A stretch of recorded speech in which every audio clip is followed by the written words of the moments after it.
Then, testing natin ating bagong gawang test light. Check natin sa positive. Then, kabit natin yung testing natin kung nailaw yung ating test light. Yun, nailaw.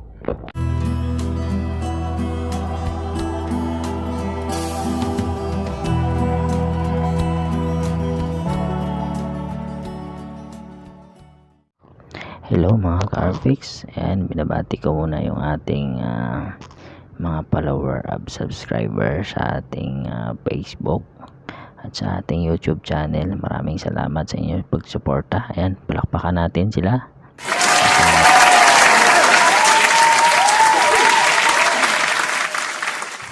Salamat po. Kala mo patakbo ng mayor eh. Joke lang yan mga ka-Arfix. Sa araw na ito ating pag-usapan, bakit kailangan natin ang test light? Ano ang purpose ng test light? Unang-una, bakit kailangan natin ang test light? Kasi una, dito natin malaman, magawa natin mag-troubleshoot ng ating motor. Kasi kung hindi natin alam kung may kuryente ang ating motor o wala. Purpose ng test light ay malaman natin kung may kuryenteng dumadaloy sa ating motor. Dalawa lang naman ang dumadaloy ng kuryente sa ating motor mga ka-Arfix. Una-una ay ang positive at ang negative.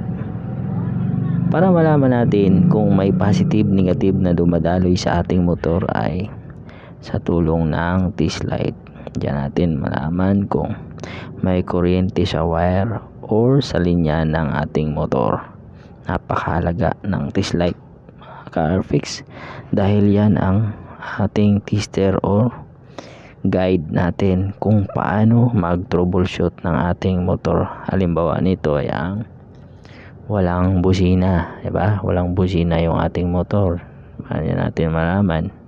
Sa pamagitan ng test light. Walang ilaw. Ano pa mga problema? Yung motor natin ayaw mag-start.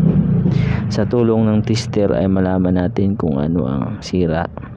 Dalawa klase ang tester ang ginagamit natin sa pag-troubleshoot ng ating motor. Ay ang una ay test light at multi-tester or analog tester. Pag matapos na natin gumawa ng test light, tuturuan ko kayo kung paano mag-troubleshoot gamit ang ating test light. Pero ngayon, ang topic natin ay para malaman natin kung paano gumawa ng test light. Ayan, umpisan natin. Mga kailangan natin para gumawa ng test light. Una, peanut bulb. Yung peanut bulb ay ordinary lang yan. Mabili natin sa mga shop. Pangalawa, peanut bulb socket. Ordinary lang na peanut bulb socket. Pwede rin kayo gumamit yung socket na ginagamit sa mga signal light. Yan, mabibili din natin sa mga shop yan. Mura lang yan. Ang pangatlo natin ay metal stick. Yung metal stick, yung pangtusok.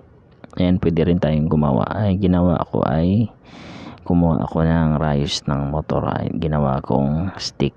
Ayan, hinasa ko lang siya. Pang-apat natin, wire or telephone wire. Maganda kung mayroon kayong telephone wire. Medyo kasi siya, flexible. Pero kung wala, pwede naman yung wire ang gamitin niyo. Pang-lima natin ay clip or battery clip. And mabili na natin sa hardware. Sa halagang 45 pesos lang yan. Mura-mura lang yan. Ngayon ay mag-start na tayo. Umpisa na natin. Gawa tayo ng stick or panosok.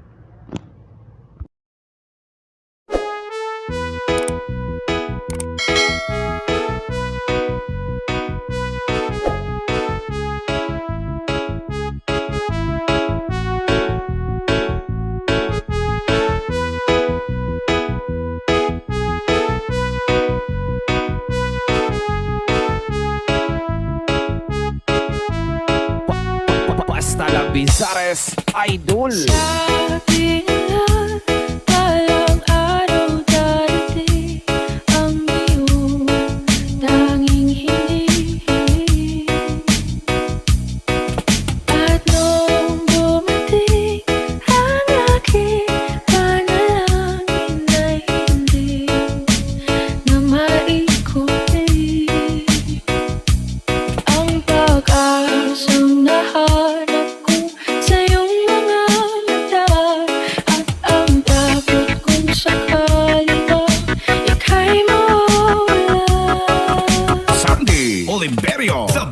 Podcast. At ngayon, nandyan ka na. Di mapaliwanag ang nadarama. Handa ako sa walang hanggan. Di ba sabi, di ka sasaktan. Mula noon hanggang ngayon, ikaw at ako.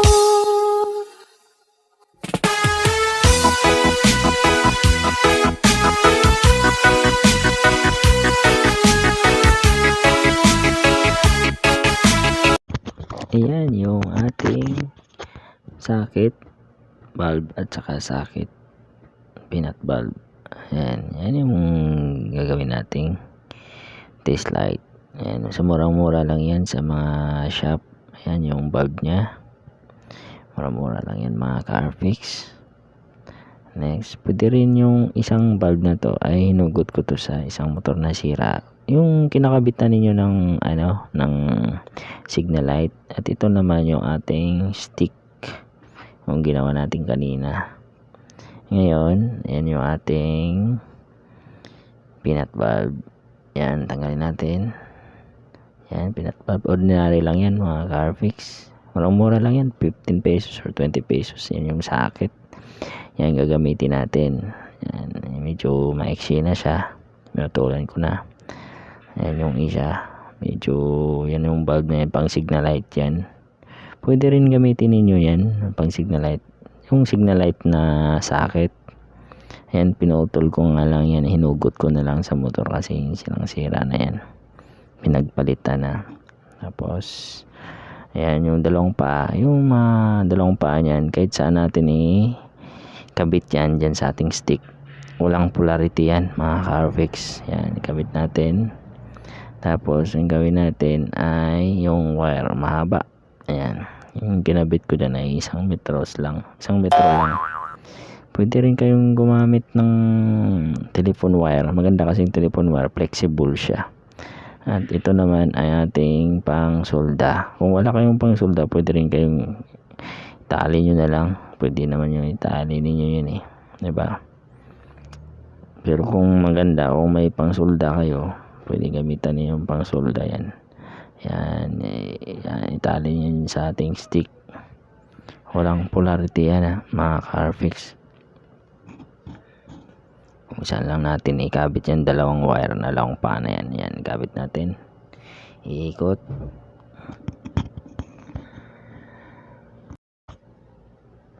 Yan, ikot natin yung wire sa ginawa nating stick. Higpitan ng maayos. Yan, lagay natin dito sa ating patungan. Kasi yung gawin natin dyan ay isusolda natin. Gamitan natin yung soldering iron. Yan yung ating pang solda. Yan. Bago nyo i-gamitan yung solder niyo, siguraduhin ninyo mga Carfix yung inyong soldering mainit na yung inyong pang solda. Kasi pag hindi mainit, hindi kakapit yung lead. Dapat mainit na siya para pag pag solda ninyo, kapit na kapit yung wire. Pero kung wala kayong pang solda, pwede naman yan, itali lang ninyo dyan, lagyan nyo na ng gitla kahit maliit lang siya, tapos tipan. Kasi DIY tayo, kasi kung wala tayong magawa, kung halimbawa wala kayong pang solda, pwede naman yung gamitin ninyong wire lang, itali lang niyo, basta maganda lang yung pagkatali ninyo. Tapos ninyo itali niyan o solda, lagyan niyo na lang electrical tape para maganda yung kapit. Pero advisable ko, kung mayroon kayong sinkable tube, pwede lagyan niyo yan para matibay. Kasi maganda talaga pag sinkable tube gagamitin dyan.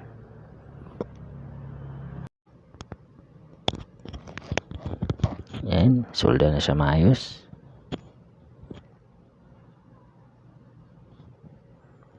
Ang sunod na naman ay isang paa. Yung isang paa na yan, dyan natin itali yung ating wire or ating mahabang wire. Magayan yung nagsisilbi ng isang paa natin. Ayan, dyan natin siya itali. Itali natin maayos bago natin siya soldahin para kapit na kapit. Para maganda yung pagka solda niyan. Ayan, pinuputulan yung wire. Ayan, itali natin ng maayos. Ayan. Para maganda. Pagkatapos natin itali yan, tsaka natin ay isusulda natin para ang tibay ng wire hindi masyado maputol. Yan yung wire. Ordinary lang wire nga ginamit ko dyan kasi wala akong makitang telephone wire. Maganda kasi yung telephone wire kasi kahit maiksi lang siya, humahaba, flexible yung wire. Wala tayong makita. Kumbaga ordinary lang. Ayan, susuldahin natin siya para maganda, kapit. Kasi pag maganda yung pagkasolda natin, maganda talaga yung kapit dyan, diba? Yan, solda lang. Tsaga-tsaga lang mga Carfix kasi hindi iway tayo sa mga lugar. Halimbawa, sarili nating motor, hindi natin ma-troubleshoot yan pag wala tayong tail light. Number 1, ginagamit natin tail light kasi importante yung tail light para matest natin yung troubleshoot natin. Kailangan natin gumamit ng tail light. Kaya number 1 muna nating gagawin ay ang tail light para may magamit tayo.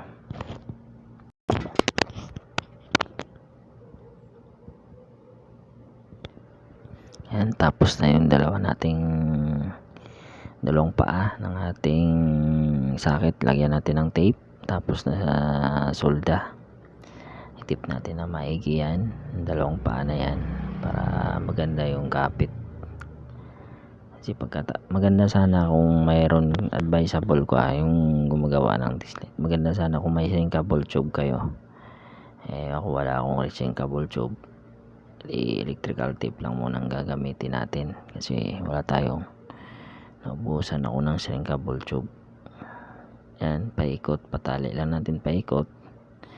Maganda lang yung pagka electrical tape natin. Wala namang problema yan, basta maganda yung pagka electrical tape. Yan, balutin natin dalawa. Yan, tali natin para maganda siya tingnan. Paikutan lang ng electrical tape yan nasa ilalim hanggang sa taas para maganda siya tingnan, hindi magkahiwalay yung dalawang wire. Yan, ikot lang, tali. Ganun lang kasimple mga Carfix paano gumawa ng tail light. Gagamitin natin yung tail light na yan kahit ganun lang siya kasimple, pero napaka-importante yan, lalo na sa nagwa-wiring tayo ng ating motor, nag-troubleshoot tayo, kailangan natin ng tail light.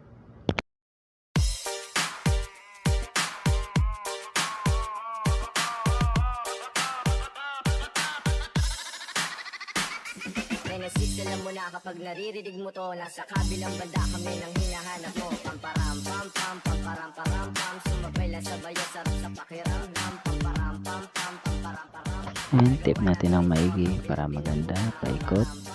Iyo, tapos na mga Carfix. Ayan, mahaba yung wire natin. Ayan, ang kulang na lang, lagay natin na siya ng clip. Ayan, maghanap tayo ng clip na bit natin dyan para maganda siya tingnan, diba? Ganda. Ayan na yung nabili nating dalawang clip.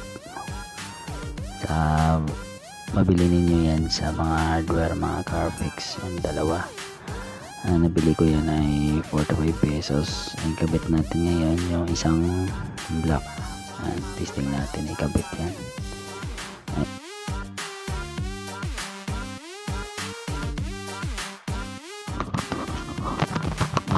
Ready natin ikabit siya. Pwede naman yan ikabit ninyo, halimbawa wala kayong yung soldering iron, tanggalin niyo yung clip, yung parang goma siya, tapos isiksik nyo yan, may butas siya maliit. Yan, siksik lang siya. para ipasok yung wire. Ilagay nyo muna yung sa loob yung wiring goma para maganda, para pag na kabit na yung ibalik natin yung goma para sa sa handle. Ayan, siksik lang sa loob, tapos ikutin, paikot nyan.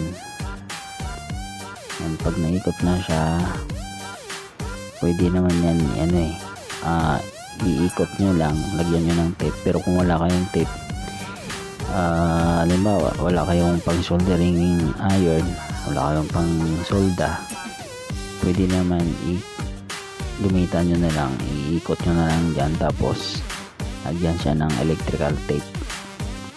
Pero kung mayroon, maganda siguro kung mayroon kayong pang solda, isoldahin nyo yan para hindi matanggal yung wire.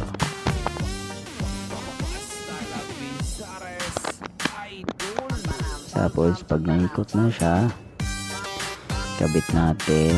Ayan, ready na siya sa soldering.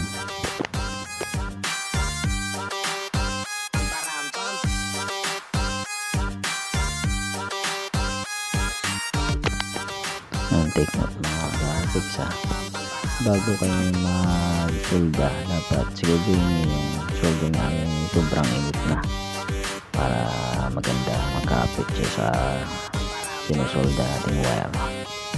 Ayan, diba? Kapalan nyo lang masyado para kapit na kapit, hindi matanggal yung ating wire.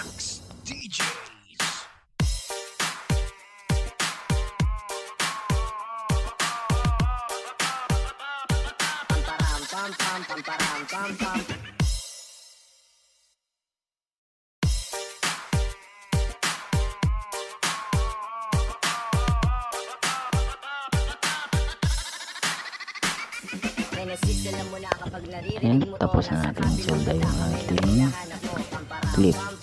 Ayan, tapos ibalik na natin yung ating goma kanina sa clip. Yung parang protector na yung goma para hindi siya masira. Ayan, suksok lang natin siya. Ayan, ganun lang kasimple. Tapos na. Ayan, tapos na. Testing natin sa battery natin. Ayan, clip natin.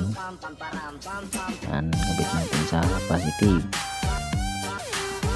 Tapos itusok natin sa kabilang terminal yung ating display. Pag nailaw natin, yun, umilaw na siya. Yun, umilaw. Tapos baliktarin natin. Wala naman polarity dito ating display. Pwede positive, pwede kanan. Siyak natin sa negative.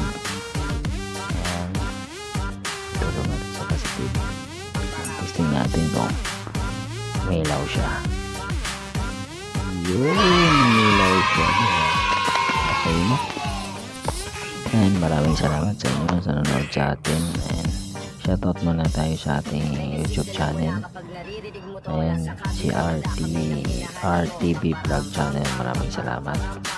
At sa ating Facebook page, and shoutout muna tayo kay Boss Jumar, nasa biyahe ngayon, ingat tol. At sa kanyang may bahay, si Marfor Esperon Danavar Cortis. Ay, maraming salamat. At shoutout natin si Maris Paula Esperon Danavar, Alvin Cortis, Brian Brion, Alex Merrick Colisyon, Alvin Cortis, Jelamin, at si Christian Gray Piñaranda. Ayan, maraming salamat. Ayan, laging nakatutok sa ating Facebook page. At shout out ko rin kay Dinis O Imana. Ayan, siya nag-request ng video na to kung paano gumawa ng taste light. Ayan na to, yung requested mo na video. At personal nag-message sa ating Facebook kung paano gumawa ng taste light. Ayan na tol, yung request mo na video. Maraming salamat. At huwag nyo itong kalimutan yung ating YouTube channel. I-search mo lang RFX Tinker. Ayan, marami na yung ating subscribe sa ating YouTube channel. Maraming salamat sa inyo sa pagsuporta, and God bless sa inyo.